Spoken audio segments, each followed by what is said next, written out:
বিসমিল্লাহির রহমানির রহিম। দুনিয়াদার বুঝেননি আপনারা? দুনিয়াদার কাকে বলে?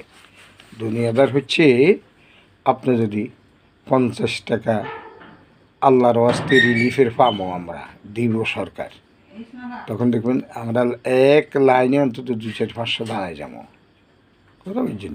এক লাইনে। আখেরে দেখা যাবে অনেকে পায়ও না।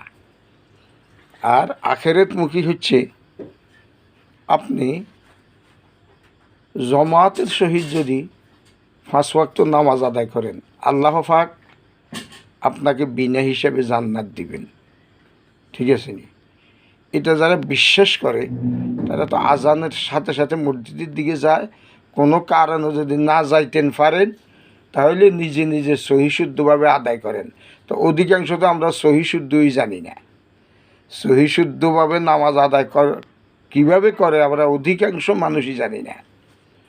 তাইলে কবরে গেলে, নামাজি হয়ে গেলে তো কবর থেকে শান্তি শুরু ইনশাআল্লাহুল আজিজ।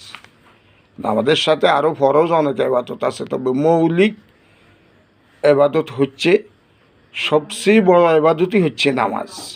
তো নামাজ যার অশুদ্ধ, নামাজ যার বেখবর, তার অন্যান্য আমলেরও খবর থাকবে না। যেমন আউয়ালুমা ইউহাসাবু বিহিল আবদু ইয়াউমাল কিয়ামাতিস সালাহ, কিয়ামতের দিন সর্বপ্রথমই নামাজেরই হিসাব হইবে।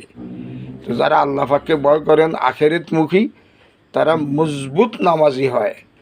দুনিয়ার তার যদি অনেক নোকসানও হয়, ব্যবসায় অনেক ক্ষতিও হয়, তবু সে আগে নামাজই আদায় করবে ইনশাআল্লাহুল আজিজ। তাই সম্মানিত বন্ধুগণ, আল্লাহ পাক আমাদের সবাইকে জমাতের সহিত সুন্দরভাবে নামাজ আদায় করার তৌফিক দান করুক, আমিন।